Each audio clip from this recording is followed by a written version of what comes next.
Vasudevaya. Om Namo Bhagavate Vasudevaya. Om Namo Bhagavate Vasudevaya. Hare Krishna. It's such an honor to be with all of you. I feel very welcomed. I've been telling everybody actually, this community has a real family vibe, which is wonderful. We're all part of Prabhupada's family here, Lord Chaitanya's family, and there's a little kind of sub-family kind of local vibe, and I feel very welcomed by that, so thank you. Continuing the Srimad Bhagavatam, Canto 3, we're on chapter 19. This is the killing of the demon Hiranyaksha. So, we're starting the battle, but we have a spoiler in the title, the killing of the demon Hiranyaksha. We're on text 2, and there are a number of verses without purport, so we'll read text 2 together, and then I'll read through until the next purport. So, 3:19:2. Tataha sapatnam mokatash charantam akutopayam jighanotpatya gadaya Anav asuram akshajah tadasapatnam mukatash charantam akutobhayam jighanotpatya gadaya Anav asuram akshajah tadasapatnam mukatash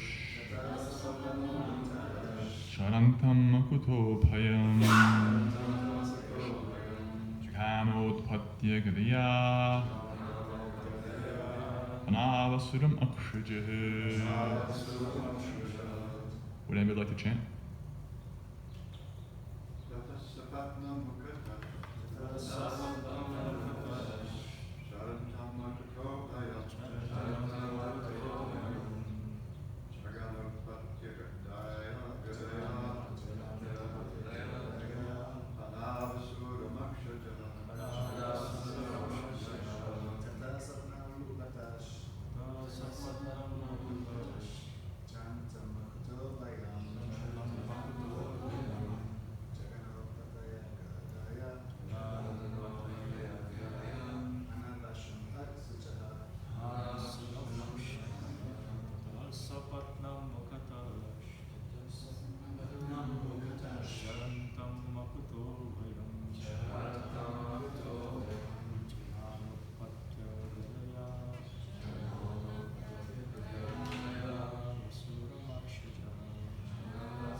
For word?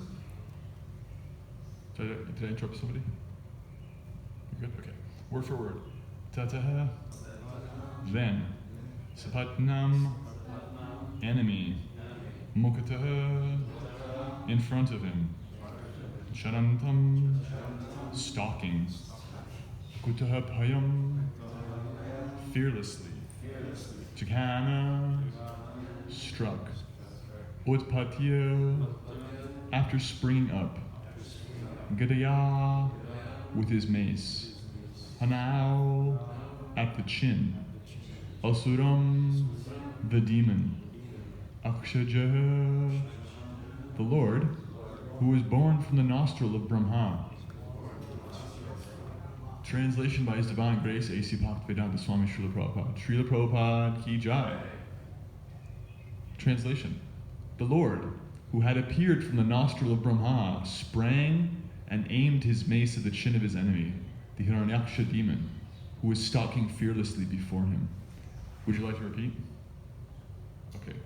The Lord, who had appeared from the nostril of Brahma,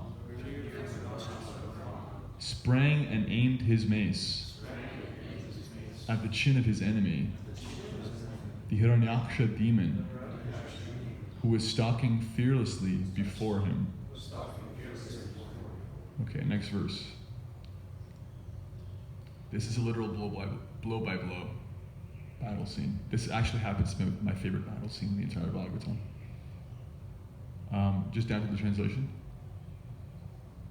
struck by the demon's mace. However, the Lord's mace slipped from his hand and looked splendid as it fell down, whirling. This was miraculous, for the mace was blazing wonderfully.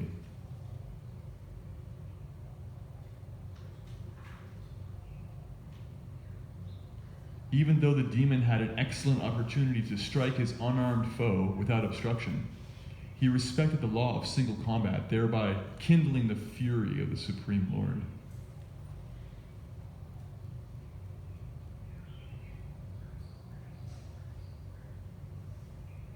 As the Lord's mace fell to the ground and a cry of alarm arose from the witnessing crowd of gods and rishis, the personality of Godhead acknowledged the demon's love of righteousness and therefore invoked his Sudarshana discus.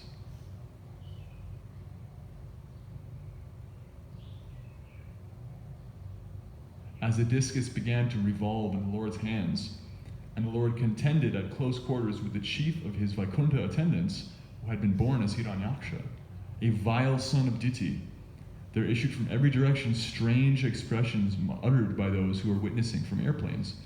They had no knowledge of the Lord's reality, and they cried, "May victory attend you! Pray, dispatch him! Play no more with him." This is a quality Krishna has in his fights. He likes to have fun, so he often toys with them. We see this when his brother, Hiranyaksha's brother Hiranyakashipu, was killed later by Nrsingadev. Just like cats, they play with their prey.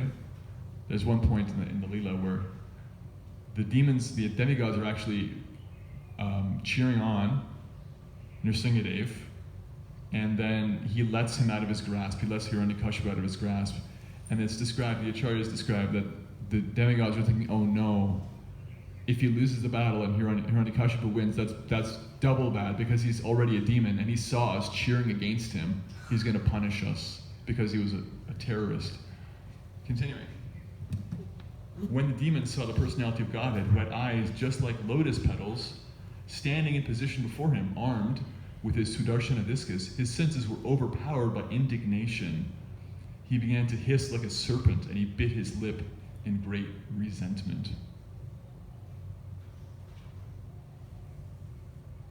The demon, who had fearful tusks, stared at the personality of Godhead as though to burn him. Springing into the air, he aimed his mace at the Lord, exclaiming at the same time, "You are slain!"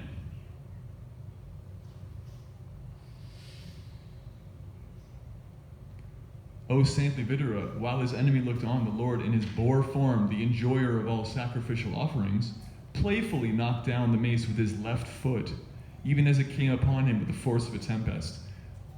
So we see the origin of trash talk with Hiranyaksha saying, "You're slain," and then the Lord actually disarms. You're a dead man, yeah. And then the Lord actually disarms him with his foot, his left foot, the less auspicious side of the body. Of course, there's no auspicious or inauspicious for the Lord, but he's saying, "I can disarm you with the toe of my left foot." The Lord then said, "Take up your weapon and try again, eager as you are to conquer me." Challenged in these words, the demon aimed his mace at the Lord and once more loudly roared. When the Lord saw the mace flying toward him, he stood firmly where he was and caught it with the same ease as Garuda, the king of birds, would seize a serpent. His valor thus frustrated, the great demon felt humiliated and was put out of countenance. He was reluctant to take back the mace when it was offered by the personality of Godhead. He now took a trident, which was as rapacious as a flaming fire. Rapacious means it seizes, it takes. This trident is compared to fire. And hurled it against the Lord, the enjoyer of all sacrifices, even as one would use penance for a malevolent purpose against a holy Brahmana. In today's verse that has a purport. Hurled by the mighty demon with all his strength, the flying trident shone brightly in the sky. The personality of Godhead, however, tore it to pieces with his discus Sudarshana, which had a sharp-edged rim, even as Indra cut off a wing of Garuda. Srila Prabhupada's purport. The context of the reference given herein regarding Garuda and Indra is this. Once upon a time, Garuda, the carrier of the Lord, snatched away a nectar pot from the hands of the demigods in heaven, in order to liberate his mother, Vinata, from the clutches of his stepmother, Kadru, the mother of the serpents. On learning of this, Indra, the king of heaven, hurled his thunderbolt against Garuda. With a view to respect the infallibility of Indra's weapon, Garuda, though otherwise invincible, being the Lord's own mount, dropped one of his wings, which shattered to pieces by the thunderbolt. The inhabitants of higher planets are so sensible that even in the process of fighting, they observe the preliminary rules and regulations of gentleness. In this case, Garuda wanted to show respect for Indra. Since he knew that Indra's weapon must destroy something, he offered his wing. Om Jnana-Timirantasya Jnananjana-Shlakaya Chakshuranmilitam Yena Tasmai Shri Gurave Namaha Shri Chaitanya Manopishtam Stapitam Yena Putale Swayam Rupa Kadamahyam Dadati Swapadantikam Vanchakalpatarupyascha Kripasantubhya Eva Cha Patitanam Pavanepyo Vaishnavepyo Namo Namaha Jai Shri Krishna Chaitanya Prabhu Nityananda Shri Advaita Gadadhara Shri Vasadi Gaura Bhakta Vrinda Hare Krishna, Krishna Krishna, Hare Hare, Hare Rama, Rama Rama, Hare Hare. Jai. As I said earlier before I started the recitation, I'll say again, it's so great to be here, Iskcon Honolulu, be part of the family. So we're hearing, Hare Krishna, we're hearing about how, first of all, there's a really thrilling recantation of a battle. The battle between Hiranyaksha and Varahadev. And this is the origin of action movies. This is the origin of adventure. We talked about the origin of trash talking. The Lord and Hiranyaksha are exchanging fighting words of chivalry. When Hiranyaksha attacked, he sprang at him with his mace and said, "Now you are slain, you're a dead man." And the Lord casually disarmed him with his left foot, then picked up the mace and offered it back and said, "Since you want to kill me so badly, here's your weapon." And so there's this drama, and this is the origin of actually the kind of taste we find, the rasa we find, reflected in material reality. People watch their lightsaber duels in Star Wars movies, and they watch their Lord of the Rings, and they watch this and that. And this is the actual origin of this, is the Lord actually likes to enjoy the flavor of being fired up in battle. He's personally fighting, and because he's fighting, he has to fight with somebody who can keep up, somebody who knows the script, somebody who's actually on board with his pleasure. So it's actually his devotee in disguise as a demon. And there's much more that can be said about this, but I actually want to touch on something else. So in the course of that, we have this verse, which there was a purport about, where text 14, it's discussed this in reference to a pastime between Garuda and Indra. Once upon a time, Garuda stole a pot of nectar from the demigods, and Indra didn't like this. There was a whole story in relationship to that I won't get into. And so there was a conflict, and Indra threw his thunderbolt. And it's described in the purport, Prabhupada says, Garuda, he knew that Indra is a person of great respect and dignity. And this weapon that was fired at him, this thunderbolt, normally can never miss and can never have no effect. So he didn't just shrug it off, even though he's invincible himself. He allowed his wing to get cut off. Prabhupada says he dropped his wing. Like a snake can drop its tail, he just dropped his wing as a token of respect for his opponent. And Prabhupada says that the residents of the higher planets are so sensible that even in the process of fighting, they observe the preliminary rules and regulations of gentleness. So I want to talk about a little bit about this, what he calls the rules and regulations of gentleness. How to actually respect people you disagree with. How to actually connect even in the process of disagreement. Garuda was so respectful of his opponent that he didn't allow Indra's pride to be hurt, because Indra threw his thunderbolt, and nobody can face that without being damaged. But Garuda can, because he's actually an immortal associate of the Lord. He's actually his carrier. But he didn't want to disrespect his opponent, so he said, okay, I'll give my wing. So that something happens. The thunderbolt is not in vain. So, can I have a Bhagavad Gita? Just to prove that this point of gentleness and communication, how to communicate in a sattvic way, the principles of how to reach consensus on truth is not a modern thing. It's actually found in our tradition. It's found in the Bhakti tradition, the Vedantic tradition. In Bhagavad Gita, in a really summary form, Prabhupada talks about this. In a purport, the 10th chapter, text 32. So from the purport he says, and this is the last paragraph, among logicians, there are different kinds of argument. Supporting one's argument with evidence that also supports the other side, opposing side, is called jalpa. Merely trying to defeat one's opponent is called vitanda, but the actual conclusion is called vada. This conclusive truth is a representation of Krishna. So this is just practically in passing. That's all he says. It's like 30 words. But Prabhupada is referring to a very rich tradition within our tradition, a sub-tradition, in the school of Nyaya, logic, one of the 6 darshanas.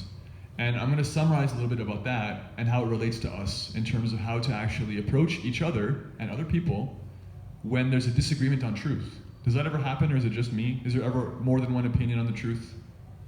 Anybody who doesn't agree with me can go on Facebook. Every day. There's always in my mind, there's a disagreement on truth.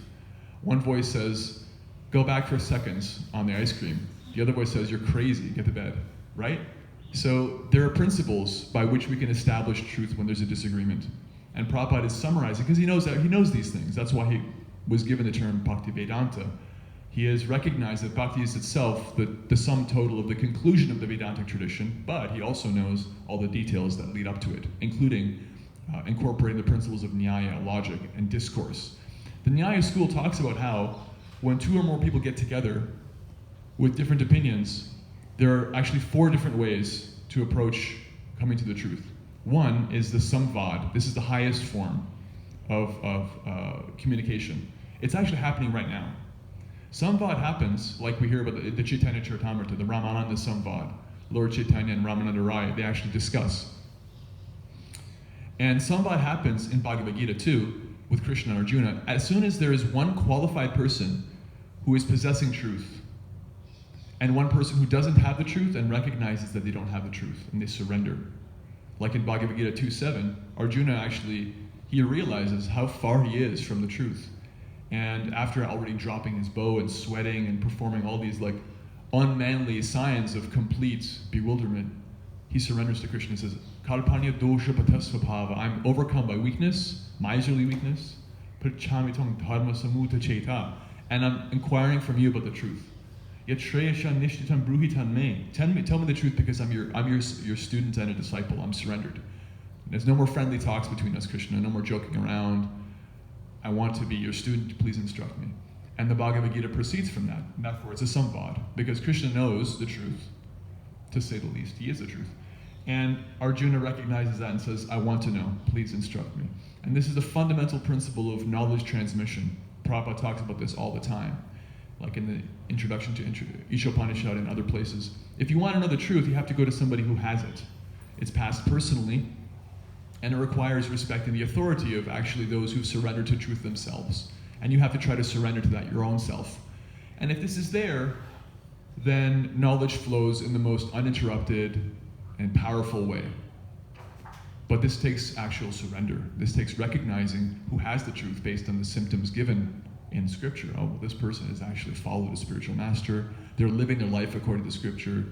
They're impeccable. Their speech is impeccable. I surrender. Rupa Goswami talks about this too in the Nectar of Instruction, text 7. Krishniti yasigiritam manasadriyeta dikshasi chatpanatapischa vachantamisham shushrushaya pajana vignyam ananyam anya nindari shunyam hridam ipsita samvilaptya. He says, if somebody says Krishna's name one time, respect them in your mind. If they've taken initiation, formally trying to follow their spiritual master, you should get down with your body and offer respects. But if they're actually have a heart that's free from the propensity to criticize, and they're always following their spiritual teachers, then you should actually follow them around, and you should surrender to them. And if that happens, there's samvad. If not, lower than that, but still very respectful, is vada. Vada is in the mode of goodness. Vada means you have 2 people or more who disagree, and you want to establish the truth. And every party involved agrees that they're in this discussion or debate or even competition in a way to establish the truth. That is my goal. My goal is to establish the truth. So if we look at like political debates, 2022, United States, this is not at all what happens. This is not at all what happens when two people disagree on the street or on Facebook, which is nothing but a giant virtual street corner. We don't actually have this, and therefore there's a lower mode at play, which we'll get to. But Vada actually means, I have an idea, I think it's like this. You have an idea, you think it's like that, let's talk it out. And if you can prove me wrong, I'm actually interested in being proven wrong. I want to refine my understanding of the truth. I think the truth is so important that I'm willing to be wrong, and you can show me. At the same time, I will respect you by trying to offer something from my perspective on the truth that may help you. And in this way, ideally both parties become richer in their approach to what truth actually is. Mode of goodness, right? And lower than that is Jalpa. Jalpa means, I have an opinion, I think I'm right, I'm going to try and prove that opinion. That's why I'm in this discussion, to prove that I'm right. And the other person has the same perspective on their opinion, right? I have this opinion, and I'm going to prove I'm right. And this is actually the higher end of what's available in a political debate these days. This is mode of passion, where I'm convinced about this thing, I'm not really willing to be moved off of it. And my job is to show you how this is right. The lowest mode is Virtanda, mode of ignorance communication. This is all, again, described in the Nyaya tradition, which Prabhupada summarizes in that purport, because he knows these things. Virtanda is, I have a position, you have a position. Not only am I trying to prove myself right, actually, I'm trying to prove you wrong. I want to take you down. I don't like you. I don't like what you have to say. I don't like your face. I just don't like you. I want you to lose. This is the mode of ignorance, where you're just trying to tear them down. Sarcasm, name-calling, whatever dirty trick you can use to make the other person look bad, right? So we have from full surrender to a qualified teacher, to mutual appreciation of truth, to attachment to my own opinion, to bringing the other person down. All kinds of ranges of how human beings can get together and establish truth and converse. This is the science of communication. So whatever we see in the world in terms of the science of communication, how to actually get your point across, how to convince somebody, how to actually have a discussion, how to understand anybody, all these things, they're coming ultimately from our tradition. This is given from Krishna. There are different ways, according to the modes of nature, how to relate. But because we don't know about this in today's world, by and large, unless we're reading Prabhupada's books and thinking deeply about how to apply them in our lives, people continue to communicate. They don't stop doing that. Last I checked, Twitter feeds are still rolling, Facebook posts are still posting, people are still talking all the time. But they just generally talk according to whatever mode of nature they're in and whatever conditioning they have. So we have 15 minutes left. I'll talk a little bit about the principle of communication in the mode of goodness, at least. If we're not in transcendence, at least trying to cultivate the mode of goodness from our tradition. I have some experience with this also. There are devotees in our movement who are teaching communication and the mode of goodness based on our tradition. For example, in Sattva Tova and other kind of derivative programs in Iskcon. And we'll talk a bit about that, and then we'll take some comments, questions, and reflections, which, on the topic of communication, I, as a class giver, always find it most interesting when I let people reflect back what they heard that was useful for them, or give something original. That'll make this actually alive. Otherwise, for me, I mean, I can hear my voice all day, and my ego's like, oh great, wonderful, I get to hear my voice, but I don't really get elevated or edified. I would rather hear from you. So try to think of something that I'm saying that's relevant and useful, or you can relate to in your own experience, and we can reflect back in a few minutes. So, yeah, communication's always going on, these modes of nature. I would like to point out that because people who are not practicing Krishna consciousness or bhakti in general are not aware of the dynamics of communication, typically they present things in the mode of passion or less. And so when we're using things like social media, it's important for us to realize they were created by people who aren't interested in the mode of goodness or higher modes of communication. They don't even necessarily know about that. They're interested in getting points across, at best, and also in tearing down your opponent, calling them names. And that's why they were invented, actually, and that's what they're geared towards. Doesn't mean they can't be used for a higher purpose, interestingly. They can, if you know what you're doing. Actually, the first time I met Maharaj, was on Facebook. I was in Denver, and he was, I suppose, here, and he was conversing about Krishna Katha. He was actually sharing Krishna Lila, talking about points of tattva, the finer points of our Gaudiya philosophy. And I appreciated then, as I appreciate now, that Maharaj has a fine sense of depth in terms of understanding Shastra, and he knows how to communicate in the mode of goodness, always, because he's a Vaishnava and a gentleman.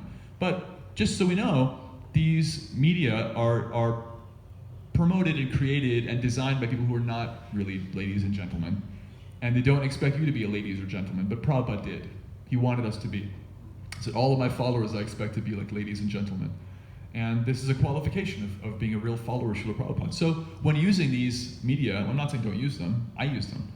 Try to recognize that they're created in such a way to push you towards yelling, calling names. You can't see the other person's face on Facebook or on different media. You can't tell you're talking to a real human being.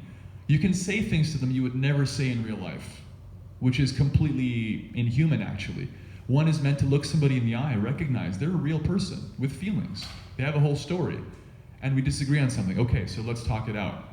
But if you can't do that, because the medium itself doesn't allow you to do that, it's a lot easier to demonize them, in thought or in word. So just some warning points there, you know. It's kind of like when you're driving down the street and somebody cuts you off. As soon as that happens, that's a lot of fun, right? You all like that? One of my favorite experiences. You're driving down the street, someone cuts you off, does something dangerous, and there's that pinch in your heart. You may even say something like, that son of a, you know, why did you just do that? You put me in danger.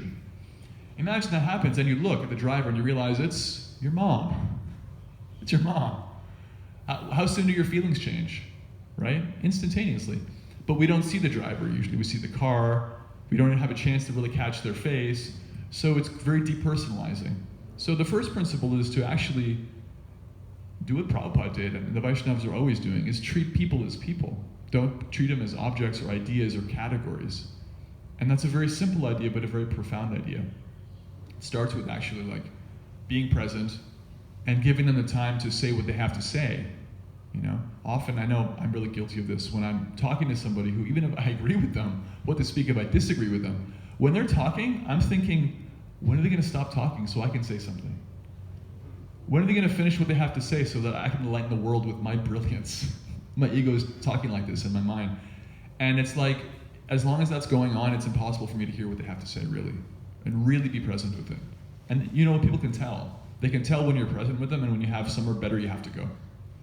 You're checking your watch, or you're giving some signal that I'm not really in here. I'm not with you. I'm with my own idea. And I think Irina was mentioning yesterday briefly about Prabhupada. Prabhupada always treated people with love and dignity. And this is part of what that amounts to, is that when people talked with Prabhupada, even they were not practicing devotional service, even they continued not to practice devotional service, but they appreciated him. They always said, I felt like he understood me. I felt like he was present with me. He respected me. Prabhupada was always present in everything he did. This is a function. This is gravity, is one of the functions of a pure devotee. Gravity. They're not all kinds of places. They're in one place. And if that place is with you, you're very fortunate, because they're really with you. And that's a great gift to give somebody, to really be present with them, to actually hear them, to try to feel what they're feeling and acknowledge that. And it's the basis of a communication. Even if you disagree with them, then they can feel like, okay, well, they know where I'm coming from. And the heart softens, and you can actually grow closer towards the truth, and ultimately towards the absolute truth, to Krishna. Because even in our society, there'll be disagreements on what Krishna means, and how to serve him better, right? Not just me. There are different opinions on how to serve him better, different priorities. So we have to keep communicating. We have like 7 minutes, so I've really quickly summarized principles of communication and transcendence, goodness, passion, and ignorance. What it means for us in summary. I would like to take now some reflections, anything that I said that stood out, any realizations you have on communication within Iskcon. Because we see, again, Garuda, he's honoring his opponent. Okay, his weapon has to defeat something, so I'll give him my wing. He's so gracious. He's not lording it over the opponent. There's no ego involved. And so this principle is very much with us, to respect everybody we're with, even if they disagree with us. Maharaj, would you like to start? Thank you. I was very moved by how you took that sentence and used it to discuss discussion in different modes of nature. Mm. And I very much appreciate you bringing that up. This has been a concern of mine for decades. Perhaps because rhetoric was part of the focus of my study in graduate school. I'm not sure. It might have something to do with that. But for probably 35, 40 years, I've been much more interested in how devotees discuss things among themselves and which perspective is correct. Because quite often, all perspectives, not both perspectives, all perspectives, all 3 or 5 perspectives might be correct according to a particular acharya. And so I really appreciate you bringing that up. You took that word gentleness and turned it into this really wonderful discussion. So I very much appreciate that. We can see the effects, that we can see the difference in how we feel when we engage in one of these different kinds of discussions. Like you were saying, like Indu was saying yesterday about Srila Prabhupada, we appreciated every one of us. Prabhupada always thanked us. Mm-hmm. Always. He thanked me when we sent him $15 once. He wrote a letter back and said, "Thank you very much for your kind donation. Your guru adoption, $15. That's what we had. Yeah. That's what we sent, and he accepted that." So anyway, I just wanted to share how much I appreciate it. Thank you very much. Thank you very much. Yeah. We can feel the effects when we're in one of the modes of nature, or we're actually in transcendence. I want to point out on that point, for Navadvip Thakur in his Chaitanya Bhagavat, which is like a biography of Lord Chaitanya, who is the most merciful incarnation. He says this one thing in at least 2 places, I think 3. He says, if you chant Hare Krishna and you just do one more other thing, you'll go back to Godhead because of Lord Chaitanya. The other thing is, don't offend devotees. Just chant Hare Krishna and don't offend devotees. That's it. It's really simple. So, not offending devotees is a really, really good idea spiritually. And often we don't even know what that means because we're inheriting a culture which is very offensive, which is very confrontational, pugnacious, looking for a fight. And how we talk is a science that, unless you go to grad school, many people don't really learn. And so we just kind of inherit from our medium, Facebook, Twitter, our parents, the schoolyard. And we bring it to Iskcon, we bring it to our gurus, we bring it to each other, we bring it to ourselves. And so there's a lot of room there to grow. And it means wonderful things if we actually apply that. Thank you. Yeah, I saw a hand over here. And then thank you for the wonderful insight on the Nyaya and Vada and those different aspects. So on the note of the communication aspects you mentioned, is there any course within our society, within Iskcon that's going on right now, which anyone or everyone can avail of? Are there any courses in Iskcon right now on the topic of communication?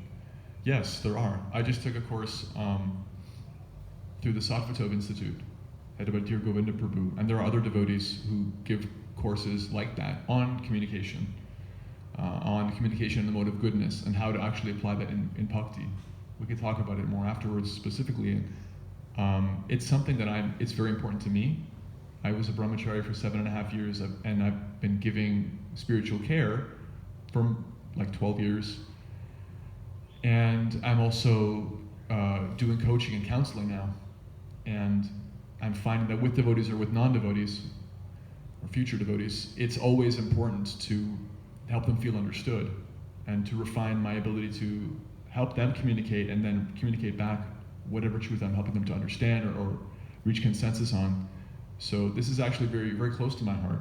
And in discussing with Maharaj what I could do when I would come here, he mentioned that something along the lines of talking about communication and community building and relationships, and it's all very, I'm your servant here, so whatever you all want, whatever Maharaj wants, we can talk more about this topic. I'm here for the next 4 weeks. Because we have 3 minutes left in today's class, but 4 weeks left in my current visit to this beautiful yatra, and I'm more than happy to explore this and how it applies in our lives individually and as a community, as you like. Hare Krishna. Yes, Prabhu. How important is it to communicate about properly. How important is it to communicate about your devotional service properly?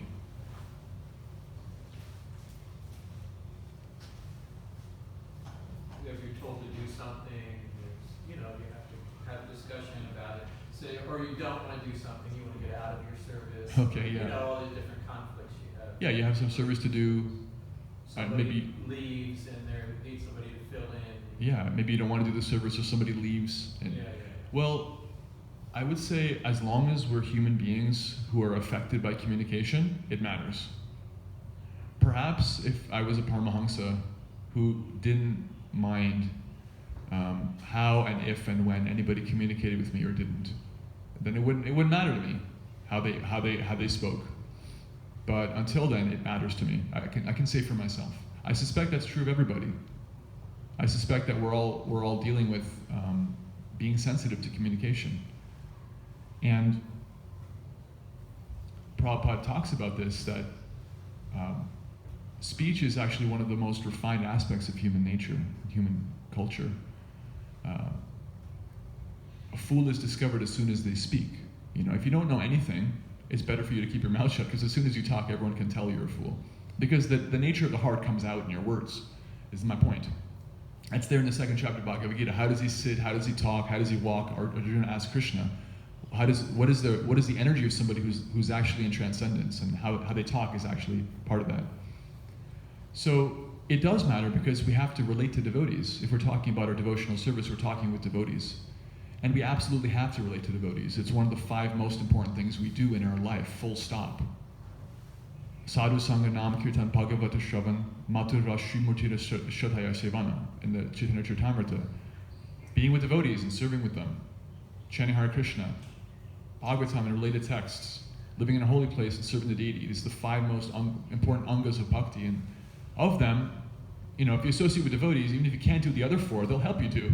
They'll help you chant Hare Krishna. They'll bring you to Bhagavatam class and explain how what this guy was saying was actually relevant for you. The devotees are integral for us becoming devotees and staying in devotional service.